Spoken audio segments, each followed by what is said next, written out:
Okay, Baruch Hashem. We have to thank Hashem that we have the merit of being here. Unbelievable merit. We don't even know what we're doing here. But Bezat Hashem, just to get some depth of a feeling, at least, of what's happening and why we're here. To give us some direction of why we're here. Rabbi Nachman has many lessons, many approaches. Each one can be used to restart a person, to give him an energy, to give him a direction. Today in this class, we're going to use as our direction for Rosh Hashanah, Likutei Moharan Part 2, Lesson 67. This is a fascinating lesson.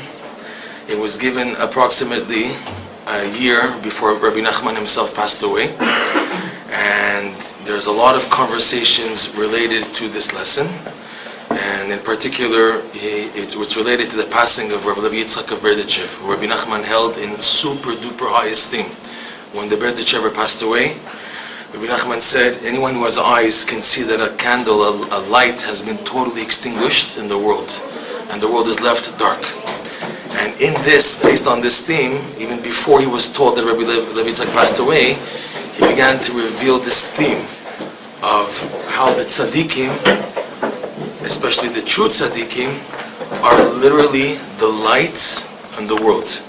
When we say, Rav Nosson explains, when we say in the morning the blessing Yotzer HaMe'orot, we're blessing Hashem, Baruch Atah Hashem, Yotzer HaMe'orot, it's not just thanking Hashem for the sun and the moon, which for sure is a big thing to thank Hashem, but it's those lights in the creation that are giving you the vision to see. A person can be looking at something and he doesn't see what he's looking at. He's in total darkness, like you find many times in the Zohar Kadosh, that Rabbi Shimon Bar Yochai is putting down people who they have, like he says, they don't have eyes. They have like holes in their face. They're two holes. They don't see. People are in the choshech, in the darkness, and they don't see. You have something in front of a person and they don't see. Why don't they see? You see, because they're lacking this light. They're in such a darkness. The items in front of them, but they don't see. And he says in this lesson, Rabbi Nachman, that the light to give you the ability to see are the tzaddikim. And that explains big time why you need a tzaddik. You can have a person who's born from, and he keeps Shabbos, and he's davening, and he has his daf yomi and everything, and he has some religious education, but he's dead. He doesn't see what he's doing. Dead. And all the more so people who have no connection to Judaism whatsoever, and they're just living a life of getting up in the morning, going to work, enjoying themselves, having fun. They have no clue what they're doing here and everything, all the more so that they don't see. Who is the beacon to give the light? Rabbi Nachman teaches in this lesson, it's the tzaddikim. And that gives explanation why we need tzaddikim. You can have Torah, you can have Hashem, but it won't move if there's no light to know what to do it with awareness without the light of the tzaddikim. And why very much a person has to daven to see the light of the tzaddikim, to see. It's so important to the seeing. And this lesson, 67, is dedicated to this whole idea. So we'll go into some of the points to it, and then we're going to connect it, God willing, B'ezrat Hashem, to the idea of Rosh Hashanah. So he says like this, Rabbi Nachman, 67 is also connected to the lesson beforehand, 66. And there Rabbi Nachman brings a verse, which reads like this, V'hayu einecha ro'ot et morecha. It's a verse, which the prophet, I think it's Isaiah, is referring to that when the Geula will finally come, when Mashiach will finally come, Hashem, our teacher really, Hashem, who's the Moreh, will no longer be concealed. V'hayu einecha ro'et et morecha. Your eyes will see eye to eye your teachers. Rabbi Nachman basing himself on Chazal, on the Midrash, the Gemara, etc., that this is not just referring to Hashem, it's also referring to the tzaddikim. That it'll be a clear vision of our masters, of our teachers, will become clear, made clear in the future. In the meantime, we have to work as much as possible, as hard as possible, before the final Geula comes, to attain this type of clarity, of sight, to see, that I can see eye to eye my teachers shining me their light. So Rabbi Nachman goes a step forward, and he says like this, everything in creation is based on the Rambam basically. Everything in creation is made up of four elements. You have what's called Esh, Ruach, Mayim, Afar, Arama. earth, wind, fire, and water. It's not just a band, right? There was a band called Earth, Wind, and Fire. This is not the site. It's 4 elements here. And the Rambam, if you ever learned the Rambam in his introduction, he explains how all the elements, as opposed to in chemistry where we learned there's like 67 elements, and every year they add another element, they find a new element. There's 4 elements. Everything in the world is a makeup of these 4. Which Rabbi Nachman brings down, is rooted in the 4 letters of Hashem's name. Yud Ke Vav Ke is a source for the Esh, fire, Ruach, Maim, Afar. There's a book called Mishnat Chasidim by Rav Emmanuel Chai Riki.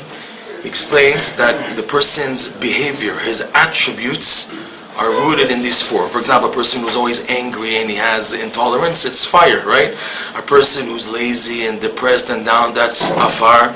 Person who's very, easy to get to with his taivus, he falls into enticement very easily, that's water, right? And ruach, someone who's very lightheaded, he doesn't do things with thought, he jumps in, that's the idea of ruach. So also the person's attributes are rooted in these 4. So Rabbi Nachman says, look closely at this verse, Vayu einecha, ayin, right? Einecha is ayin, ro'ot, resh, et, aleph, morecha mem, spells out esh, Ruach, Mayim, Afar. And he explains what's the connection. That by looking at your teachers, looking at the tzaddikim, it activates the good in these 4. In other words, there's the negative. There's having anger and then controlling the anger. Using fire as opposed to getting angry, for example. You use the fire in davening, in getting up in the morning. You use the fire for something positive. And as opposed to depression and heaviness, you use the heaviness for other areas. You can always find the good in every of the 4. So looking at the tzaddikim he teaches, looking at them, so the verse says, Vayu einecha ro'ot et morecha, by looking at the tzaddikim, you activate the good hidden in these 4. Everything in creation is an admixture of the 4. In the human body also, we have some heat, we have water, liquid, we have air, right, oxygen, and we have afar.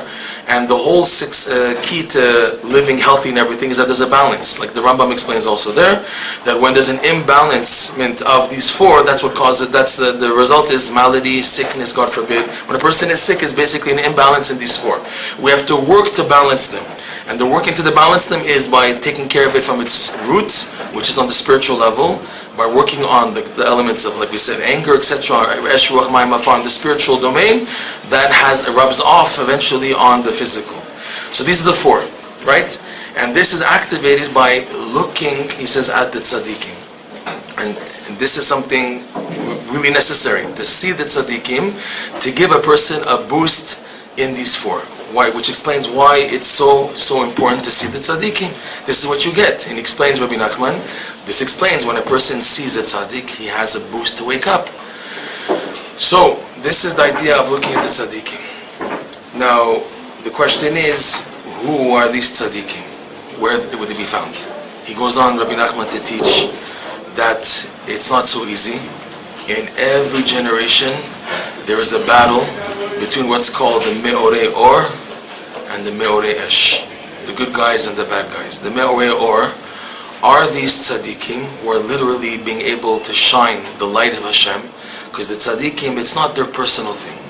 The Midrash teaches, and the Zohar teaches, that when a tzaddik masters himself, working totally on his own Esh, Ruach, Mayim, Afar, he merits that Hashem's tetragrammaton, the Yud Ke Vav Ke, are within him.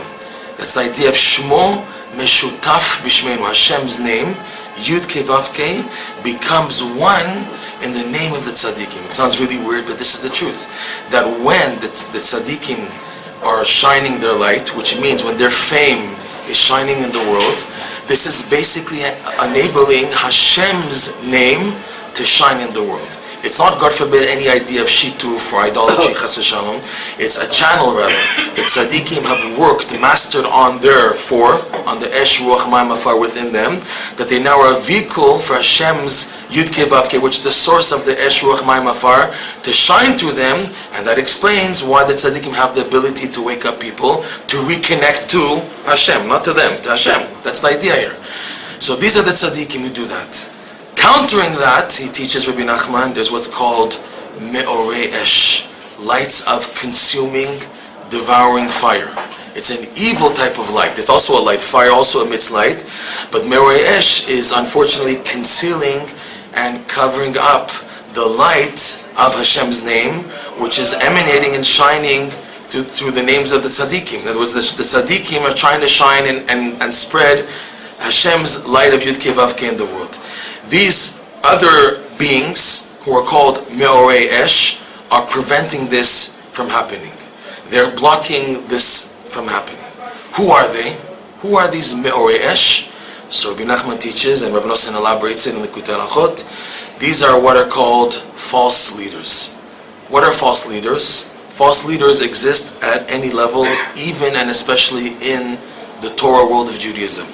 A false leader is someone who has others who follow him. He has the ability to guide and instruct, people listen to him. But he has to be careful. Is he able to shine this light of Hashem, Yud Kei Vav Kei, which when shining is the source of giving people proper guidance and instruction in life to make the right decisions? Is this leader doing that or not? A person, a leader who is Meorei Esh, is obstructing this from happening. He's not allowing Hashem's light of Yud Kei Vav Kei to shine properly to give people the guidance. Why is that so? Because this so-called leader is not receiving from these leaders who, yes, are Meorei Or.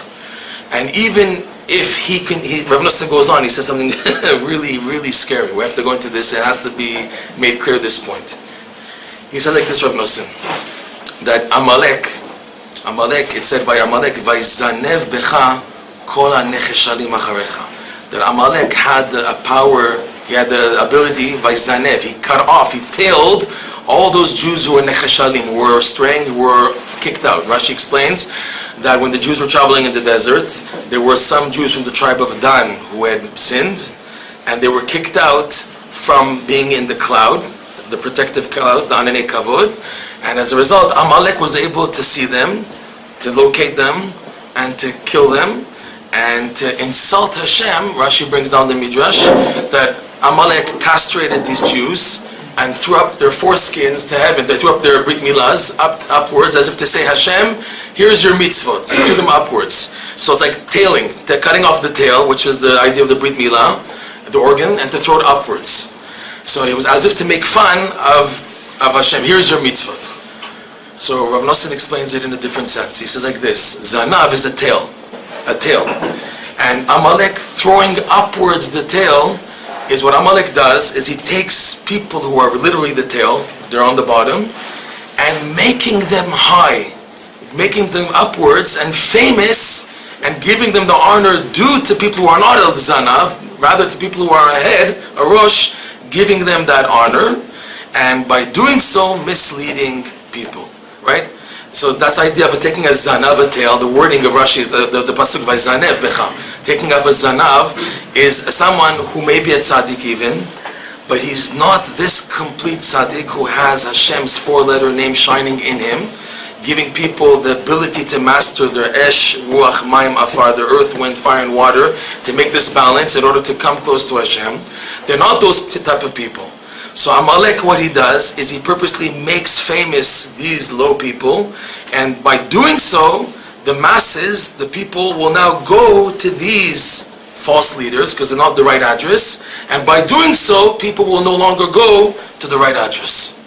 This is the power of Amalek. And he says, Rav Nosson, clearly that even a tzaddik who's not a complete tzaddik, Amalek will help to make him popular, make him famous, if by doing so, people will no longer go to the right address. That's the danger of Amalek. He's called Reshit Goyim Amalek, because his whole mission is to go against the Rosh. Amalek's job is to try to prevent people from coming to the Rosh. Who's the Rosh? Rabbi Nachman explains Rosh is reference to Rosh Bnei Israel, the leader of the Jewish people, who's like Moshe Rabbeinu. That's the true tzaddikim. So Amalek is against this.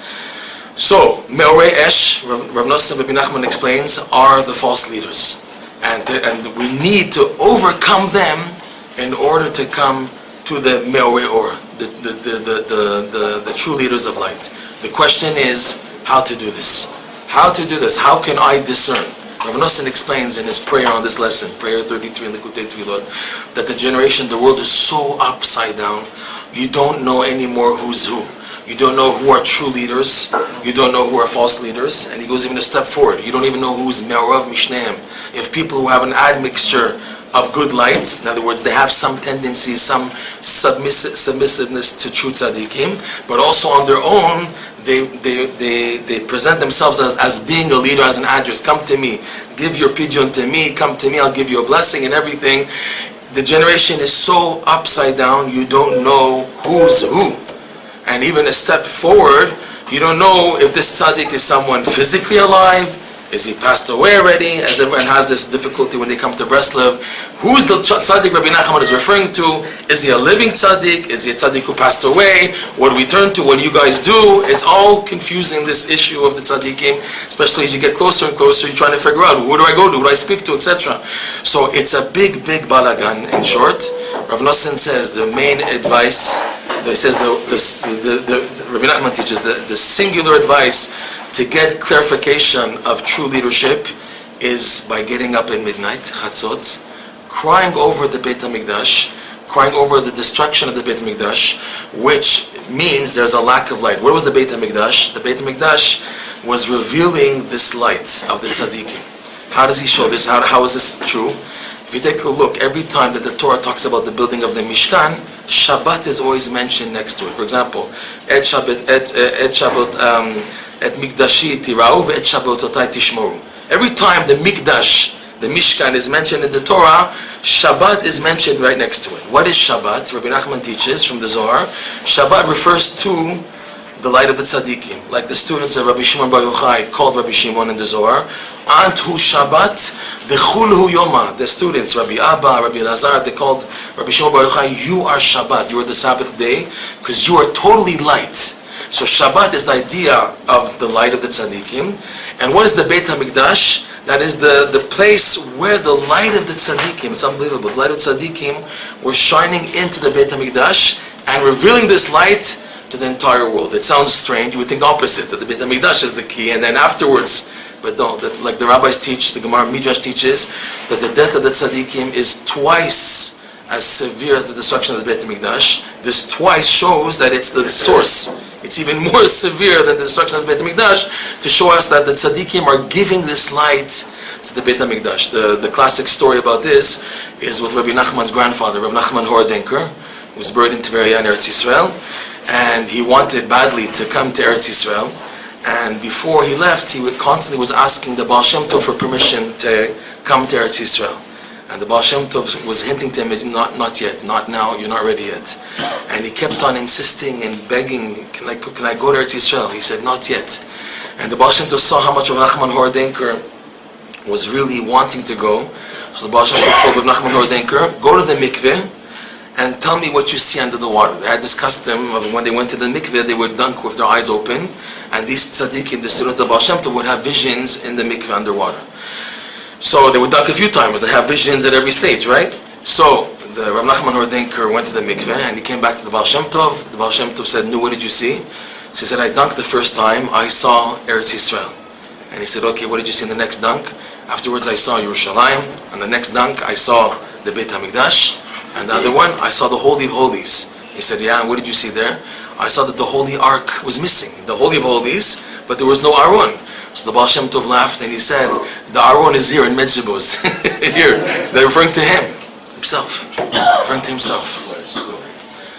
That the tzaddikim are the ones who are giving the light. The idea of the kruvim and the Aron being in the Holy of Holies. There's the Holy of Holies, right? Everything in the Beit HaMikdash was designed to send this light out to the world. That's the idea of the menorah and the sacrifices and the Ketoret and everything. But it was all emanating from the Aron HaKodesh inside there. And when there was no Beit HaMikdash, the second Beit HaMikdash, there was the Even Shetiyah, which was giving as if this light. But the Aron is the idea of the tzaddikim. So the tzaddikim are giving off this light. So Shabbat is shining the light into the Beit HaMikdash. So Rav Nosson and Rabbi Nachman explains in this lesson that by getting up at midnight, crying over the destruction of the temple, and you might ask, how can I cry over the destruction of the temple? I don't feel the temple in my life. I don't feel so much that it's missing. So guess what?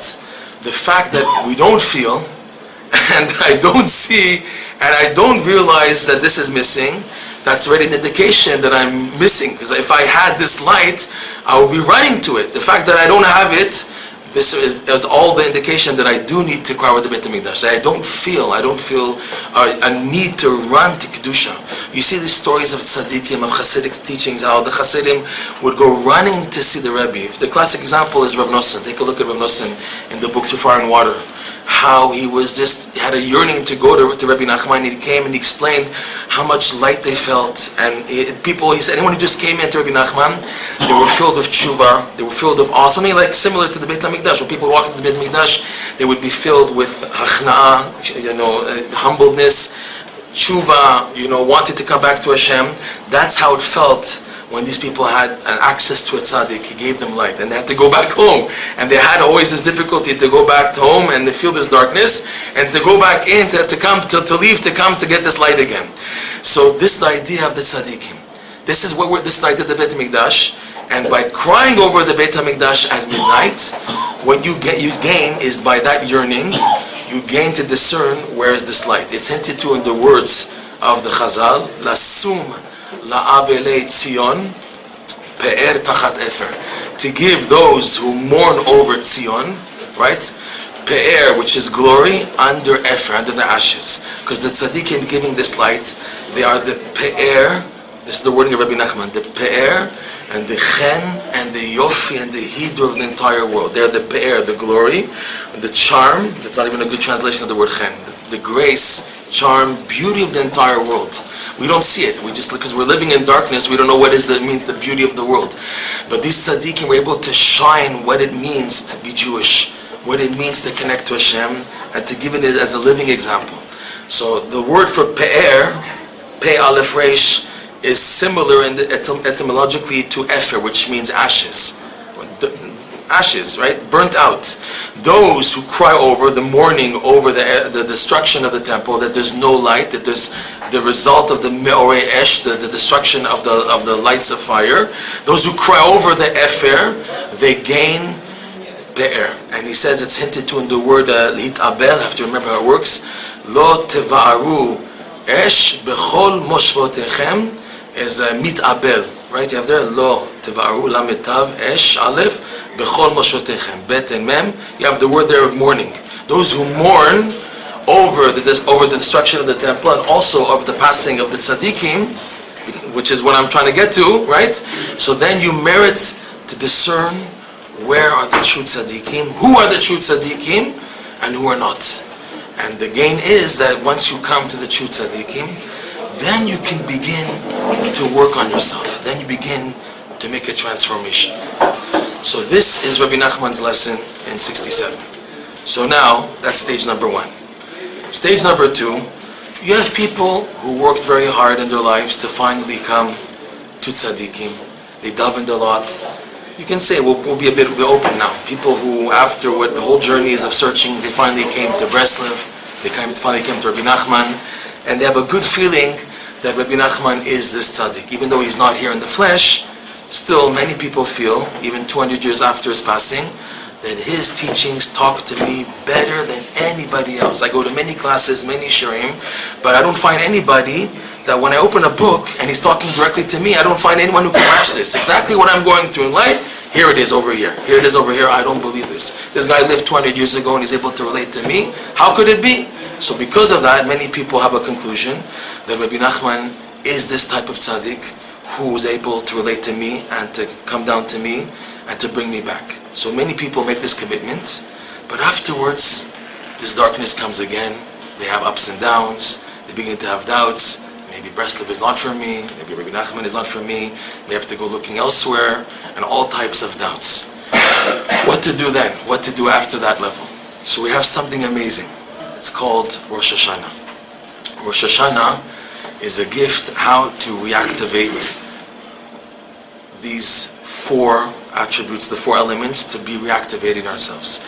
In the word Rosh, you have a hint to the 4 elements. You have Resh, which is Ruach, and you have the Aleph, which is Esh. Now Shin indicates a concealment of the 2 others. We see that in Shema Yisrael. When you look at your Siddur, you have the Shin, which is big, And then you have the Mem Ayin, which is Mayim and Afar, which are Nivla. According to the Kabbalah, talks about this idea that Shin, the letter Shin, has hidden within it Mem Ayin. I can't go into this because I myself am not an expert in the Kabbalistic things about it. But then when we say Shema Yisrael, the Shin is big, and then you have the Mem Ayin. It's an indication that the letter Shin has within it the letters Mem Ayin. I'm not going to go into it because it's not our domain. But Mem Ayin are hidden in the Shin. In Rosh, Resh, Aleph, Shin, you have an indication of the four. Rosh Hashanah. Rosh, amazingly, is Gematria 501. 501 has a Gematria of two special tzaddikim who stick out in creation. One is Rabbi Shimon Bar Yochai, and one is Rabbi Nachman, the son of his father, who was Simcha. Rabbi Nachman ben Simcha. How do you see that? 501 is the Gematria of Shimon and Yochai, without the letter Ben, or the word Ben, Bet Nun. Shimon Yochai is 501, and also Nachman, Simcha, is also 501. So Rosh Hashanah has in it itself the word Rosh, the indication of where you should be for Rosh Hashanah. It's by Rabbi Nachman or Rabbi Shimon Bar Yochai. So now, fine, great, I'm here. Okay, what's next here? In Breslov teachings, in Breslov's tradition and the whole movement, there is a big stress of the preparation for Rosh Hashanah. Your Rosh Hashanah will be commensurate to how much you prepare. Just like the rule is in everything in Judaism, Mi shetarach be'erev Shabbat, yochal b'Shabbat. Whoever works on Friday to get ready for Shabbat will have what to eat on Shabbat. If you don't do anything on Friday during the week, you have nothing to eat on Shabbat. That's how it is for everything in Judaism. Everything is based on the hachana, based on the preparation. In Breslov's tradition, there is a major emphasis of Elul, the month of Elul, using it as the main preparation for Rosh Hashanah. What is the Breslov preparation for Rosh Hashanah? Of going through all of Rabbi Nachman's teachings. Rabbi Nachman's teachings break down basically in 4 sections. You have his stories in his book called Sipur Masiot, Rabbi Nachman's stories. You have his aphorisms, attributes, Sefer Hamidot, the Aleph Bet book. You have his main magnum opus, his main book called the Likutei Moran. And then you have his conversations, his Sichot, which are broken down in 2 books. There's a book called Rabbi Nachman's Wisdom, Sichot Haran, and another book called Chaim Haran, the book Tzaddik. These 4, believe it or not, are a type of extension of Rabbi Nachman's light into these 4 that we spoke about. Esh, Ruach, Mayim, Afar. I hope I'm not going too deep, but this is something which is really good to hear and useful, B'ezrat Hashem. Looking at the Tzaddik, we said, activates Esh, Ruach, Mayim, Afar. These 4 books, these 4 sections help a person to activate this light in order that on Rosh Hashanah you can get this light of seeing the tzaddikim and getting this boost and not being a dry dead person, getting it reactivated. The Aleph, like we said, in the verse Vayu Einecha Ro'ot et Morecha, let's look at those 4 and then look at the 4. You have Einecha, your eyes, is Ayin. That corresponds to Afar, the earth. Okay? Einecha Ro'ot is seeing, is keneged Ruach, the wind, spirit. Et, the, is Esh, fire. And then Morecha, your teachers, is Mayim. These 4 have a root in each of these 4 sections of Rabbi Nachman's teachings, which can help you activate the good of any of these 4, to see the light of the tzaddikim, to help you to get out of this. Let's see how it works out. So you have Einecha is Ayin, which is Afar. Of Rabbi Nachman's teachings, the one that most associates with Afar are his stories, Rabbi Nachman's stories. Why? In lesson number 60, Rabbi Nachman explains the whole idea of the stories that he revealed. He explains why tzaddikim reveal stories. Teach Torah, what are you telling stories for? The idea of stories Rabbi Nachman reveals there in lesson 60 is that you have people who are so trapped, who are so far. Nothing you do, no Torah shmooze, no inviting them over for Shabbos and to give them a lecture will move them. Nothing in the world will get these people to wake up. They're literally in the earth, in the dust. So there's a verse, Hakitzu v'ranenu shochne afar. Wake up those who dwell in the dust. He teaches Rabbi Nachman there in lesson 60 that for this reason, tzaddikim have to tell stories. What do they do when they tell stories? They're hiding at the highest level possible the deepest secrets of the Torah in such a Morse code format that no one can get the Torah hidden in these stories.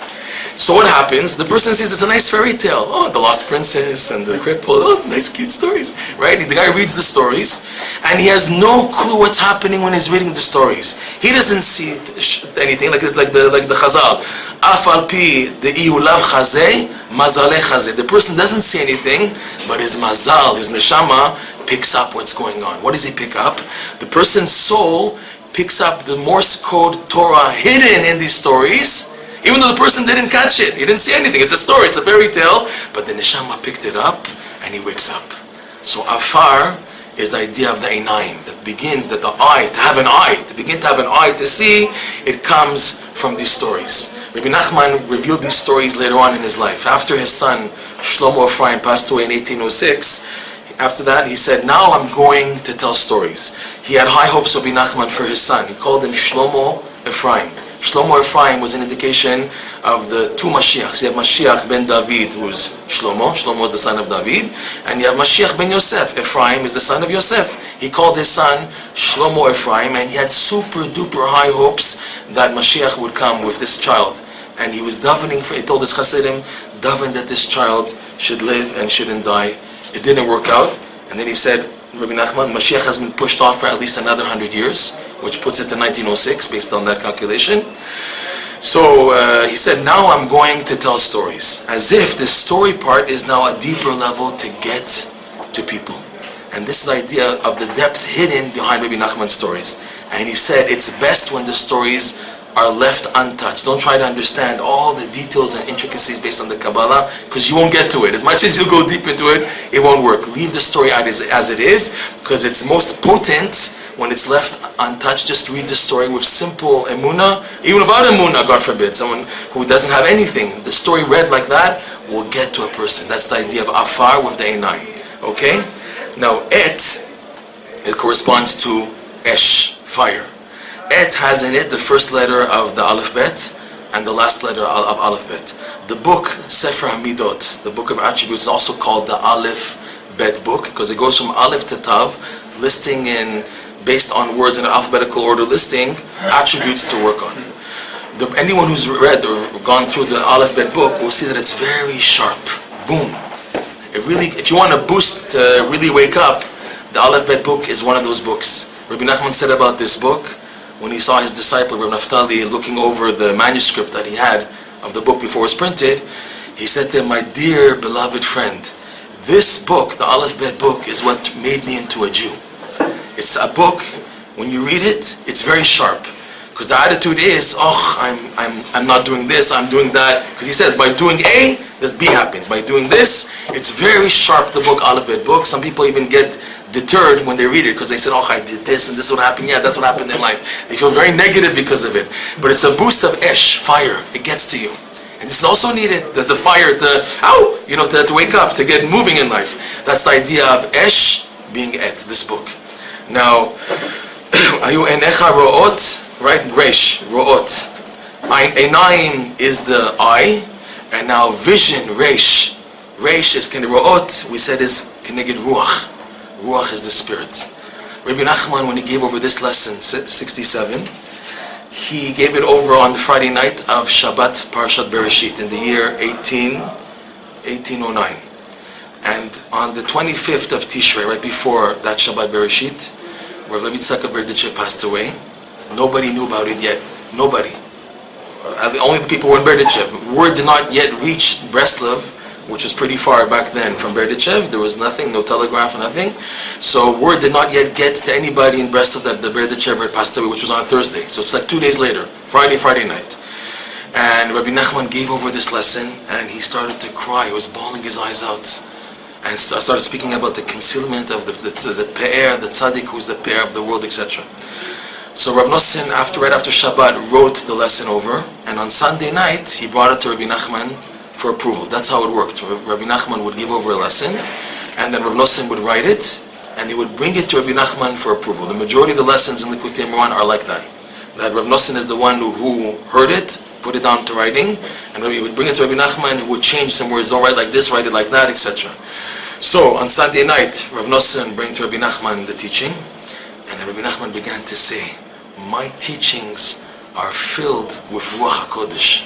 one can see things before they happen in my teachings, and especially kol sheken, once they've happened already, you can definitely see everything in my teachings. And this, by the way, explains how people can relate to Rabbi Nachman's teachings, so the Ruach HaKodesh in them. Fine.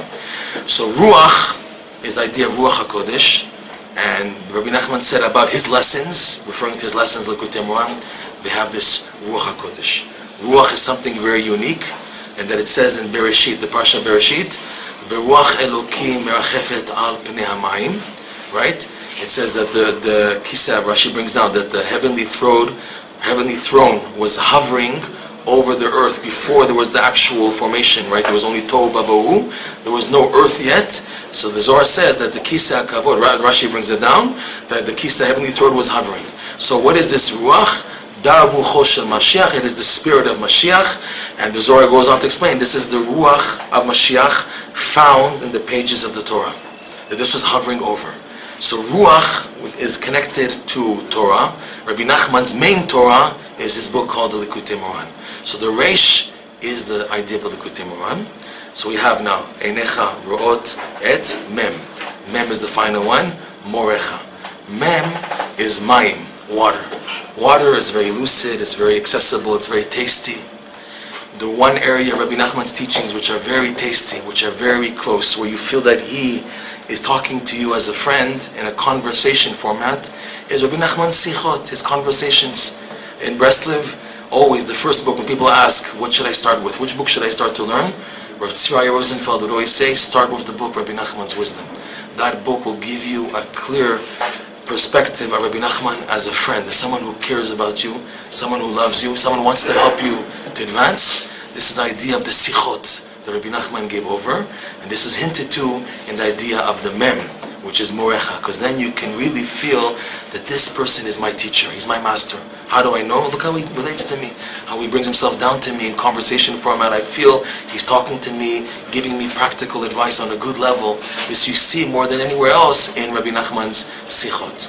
So you have these four, Esh, Ruach, Mayim, Afar, hidden, hinted to in these four sections of Rabbi Nachman's teachings. Why am I saying all this?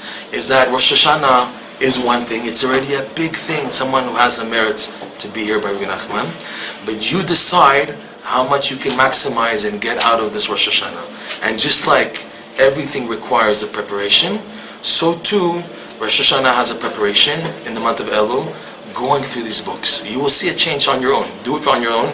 Go through the month of Elul, and I guess we have to wait till next year for those who haven't started yet. But go through these four books. Try your best to do as much as you can. You will see that you will have a different taste of Rosh Hashanah. In essence, these also ideas are hinted to in all the parshiot from after Tisha B'Av, from Shabbat Nachamu until Rosh Hashanah. We have what? We have Va'et Chanan, we have Ekev, Re'eh, Shoftim, Ki Tetzeh, Ki Tavo, Nitzavim, Vayelech. Watch.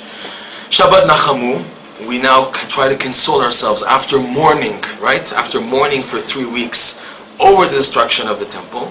And we said, just like the idea of getting up at midnight to cry over the destruction of the temple, whoever cries over the destruction of the temple, Lasum la'avelei Tzion pe'er tachat efer, those who mourn over Tzion, they're given pe'er, glory, instead of the ashes that they did the mourning process. So Va'et Chanan is the beginning of the consolation where we get up. It starts with Va'et Chanan, the consolation starts with the next Shabbat. It's called Ekev. Ekev is the heel. Ekev also hints to teachings of tzaddikim which are light but shouldn't be taken lightly. Like Chazal teach us, afilu sichatan shel talmidei chachamim tzrichin limud. Even the casual conversations of Torah scholars require limud. And Rabbi Nachman himself said about his conversations, he told Rav Nosson, record everything. Every word I say has Torah hidden in it. Record everything. Write down everything. And Rav Nosson worked very hard to write as much as possible. He admitted, though it wasn't even 1,000th of what Rabbi Nachman actually spoke, but he did his best to record everything, because everything Rabbi Nachman spoke about, Torah found its way hidden in there. And even told once one of his followers, of Aaron, the Rav of Breslev, I love you very much, and my blessing to you is that you should understand in the world to come one of my simple conversations in this world. You should be zoche to understand in the world to come my simple conversations in this world. So the idea that sichatam, the conversations that tzaddikim require limud, is indicated in Parshat Ekev, because Ekev is the heel. You know, more people are interested in the upper part, the torso, the head, the Torah, the main Torah I'm interested in. Ekev is the conversations on the side. Dafka, it starts with there, the conversations, right? Once that's activated, the next week's Parsha, Re'eh, a person, he begins to see. He begins to see the light of the tzaddikim beginning to shine. Then next stage, shoftim. Shoftim is mishpat. The person begins to judge himself. That's the idea of Sefer Hamidot. Oh, I didn't do here right. The Sefer Hamidot is it's a squeezer. It's a good book to get you waking up. It's an amazing book for that, Sefer Hamidot. Oh, here, yes, I have to work on this, work on that. That's the idea of mishpat shoftim. And then, after a person begins to see, I have so much to work on. How am I going to do all this? Kitetse. What's kitetse? I realize how I'm trapped. I need a boost, something from a higher level to wake me up. The stories, Rabbi Nachman's stories, like we said. That when a person feels trapped, all the more so a person doesn't even know that he's trapped. But someone who's he feels I can't. The Yetzer Hara is just overwhelming on me. I need something to get me out. So then we get the stories, which are from a high level of Torah, hidden in story format. So the Yetzer Hara can use it, can attack against this, because he doesn't know what's going to happen, how the tzaddikim are going to give a Morse code message of Torah to get a person to wake up. That's the idea of kititze. And then after that, kitavo. Rav Nosson writes in his letters to his son, if you take a look in we just reprinted it, the letters of Rav Nosson. It's a book highly suggested to get. That when it came to Parshat Kitavo, Rav Nosson writes to his son, Kitavo leuman. When you come to Uman, as the Shabbat, normally people leave to go for Uman. So Kitavo, and then after that, you have these parshas which normally fall next to Rosh Hashanah, which are Nitzavim, Vayelech. Nitzavim, Vayelech are an indication to Rabbi Nachman's Likutei Moharan. Why? Rabbi Nachman, he stressed in his Likutei Moharan to do two things with this book. Number one, he really suggested that people should take his Torah teachings and turn them into prayers. Lasot, mitorot, tfilot. Nitzavim is to stand. And we know ein amida ela tfilah, right? The rabbis teach when the word amida, standing indicates davening. Yeah? The amida, the Shmoneh Esrei, you can't do it sitting down, you have to stand up. Because prayer is associated with standing. Nitzavim, the idea of standing, is davening about these lessons. And Rabbi Nachman's second thing, he wished, and he suggested that we go with his lessons. To take a lesson in Likutei Moharan and to go with it 2 to 3 months. Nitzavim and Vayelech are both parshas indicating the idea of the Likutei Moharan. All this is a preparation to experience Rabbi Nachman's Rosh Hashanah. What can you gain from Rabbi Nachman's Rosh Hashanah? The Rosh, the Reish, Ayin, and in the Shin we said hinted is the Mem and Ayin, to have activated the 4, that I work on myself, I wake up, I see what areas in my life I need to change in to get things moving. This is the gift of Rabbi Nachman's Rosh Hashanah, that I really wake up and to come closer to Hashem and to use this light for the entire year. We should be zoche b'zat Hashem to Rabbi Nachman's Rosh Hashanah, to have this activated, the Esh, Ruach, Mayim, Afar, and to become really who we really are, to become the tzaddikim that we're yearning to become the good people who eat in holiness, who wake up on time, and to become tzaddikim, not to keep on falling back into the shmutz, to really change, to believe it's not just a fairy tale, but even me, even little Joshmo me, from what I've gone through and all the things that I've seen in my life, that even me, even at age 40, 50, 60, 70, whatever I'm holding, never to say, it's already old, I'm finished and everything, rather to believe that there is hope that I can mamash become a tzaddik, like Rabbi Nachman himself said, I want you guys to be kamoni mamash, like me, literally. B'ezrat Hashem, we should be zochah that this should happen very soon for each and every one of us. B'ezrat Hashem. Questions? Yes. Yes. Shalom. My name is Israel. I want to thank you for a very beautiful Quran. The question is, we see that the tzaddikim, genuine and the not so genuine, all have opposition. So it's not so clear and easy how to discern which is which. So right. Can you clarify that? Okay, Rabbi Nachman says 2 things. He says sometimes machloket, conflict against a tzaddik, is an indication that he is a tzaddik. But also he says the opposite, that the machloket against a tzaddik is not an indication necessarily. So machloket on one hand could be used, first of all, the opposition is to, on the good side, it's to allow this light to come in. The classic example is the opposition that Rabbi Nachman faced from his uncle, Rabbi Baruch of Medjugorje. He's buried next to the Baal Shem Tov in Medjugorje. Fega, Rabbi Nachman's mother, who was the sister of Rabbi Baruch, she asked her brother, why are you opposed to him? Why are you doing this? This was even before that he was going to make machloket. He said, I have to do this in order to protect and allow his light to come to the world. Because what does opposition do? It creates a constriction to allow the light to come to the world and be accessible for those who are deserving. And for those who are not deserving, not to have access to it, to be pushed off by the opposition. But sometimes you can have a case where machloket is, it's not a proof. So so that's the idea of opposition. But what to do to find clarification? So it's brought down what it says in Pirkei Avot, that it says, come and see the difference between the students of Bilam and the students of Avraham Avinu. Right? It says, anyone who has, ayin tova, good eye, and a heart, good heart, everything, these are from the disciples of Avraham Avinu. And anyone who has the opposite, who has a bad eye and a bad heart, these are from the disciples of Bilam. So the question Rav Nosson brings us down, why does the Pirkei Avot say, come and these are from the disciples of Avraham Avinu, disciples of Bilam? Just say, these are the attributes of Avraham and the attributes of Bilam. Why the disciples? So he says, the tzaddik, if he's real or not, is so hard to discern. Like we spoke about in this class, it's so hard to discern. Who can be your barometer to indicate that this is a good address? The disciples. By looking at the followers, if they're upright, good, sincere people, then you know you have the right address. And if you see that they're crooks and they're crooked and they're upside down, then I have the wrong address. The problem is, the Rabbi Nachman, there's no end to it. Like I can ask another thing. Rabbi Nachman brings down in lesson 31 that you have 4 types of people who come to a tzaddik. You have a Rabbi Akiva, a Ben Azai, a Ben Zoma, and an Acher. That relates to the Gemara in Chagiga of these four sages. Arba nichnesu lepardes. 4 entered paradise, right? They went up and they saw the angel Metat sitting on Hashem's Kisei HaKavod, heavenly throne. 1 went crazy, 1 died, 1 became a heretic, Kitzetz Menetiot, that's Acher, and 1 nichnas b'shalom v'yatza b'shalom. 1 entered in peace and came back in peace. And Rabbi Nachman indicates you have 4 types of people who come to tzaddikim. You have those who are Rabbi Akiva Nix, who get the proper balance of light and are able to take it properly and not to go crazy about it. You have others who are tzaddikim, but they don't have the kelim, the vessels to take the light properly, so they go nuts, they go cuckoo. Some expire, they die. And you have a 4th category, which is the worst. You have people who have ulterior motives. They have something bad within them. Tina yesh belibe, that was the wording about Acher, Elisha ben Avuya, that they have already an ulterior motive, and they use the tzaddik's teachings to bring out what's already bad inside of them, and it comes out.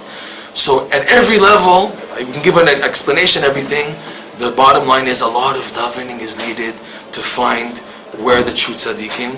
And like Rav Nosson's advice, Rabbi Nachman's advice, getting up at midnight. It's not so easy to get up at midnight, but if you have the merit to get up and to feel the loss of the Beit HaMikdash and the lack of having a tzaddik to guide me in my life, this is your key to being able to see where to look and where not to look. Yes? The suggestion of Rabbi Nachman to Tikkun Chatzos, is that for clarity with regard to the tzaddikim of the theme, or is that with regard to tzaddikim in every day as well? What's the difference between the tzaddikim of the theme and tzaddikim of every generation? Doesn't Rabbi Nachman speak about specific tzaddikim of the theme, Moshe Rabbeinu, Rosh Hashanah, the Baal Shem? And right. Okay, as those are tzaddikim amitim or tzaddikim ador? Tzaddikim amitim. Those are tzaddikim amitim, okay. And there's a tzaddik ador, which is the tzaddik now of the generation. Right. Yeah, but the tzaddik of the generation can also be a tzaddik amiti also. It can be the same thing. So Chatzot does the clarification for that, to find where is my address. Who is a tzaddik to give me this light? I'm looking for this light to help me. The light to come back to Hashem. I'm not looking for light, just to have a high, a spiritual high. I'm looking for this light because I'm living in the darkness. Things are not moving in my life. I feel like I'm not getting anywhere. I'm putting on my tefillin every day. I don't feel Hashem. I'm saying the words, they're coming out like stones. It's a miracle if I get up in the morning to daven on time. I need a boost to help me. It's not I'm looking for too much light. I want to serve Hashem, even just minimal. Give me this light, give me the gasoline to fill my tank up so I can move my car. I can go ahead, right? That's what we're talking about. And this is the tzaddikim amitim tzaddik ador. It's the same thing in this context. Yes, Reb. Meir, did you want to connect what you're talking with Mashiach? I don't know if you mentioned the word Mashiach. Pardon? Mashiach. What would you like me to say about Mashiach? You mentioned the word Mashiach.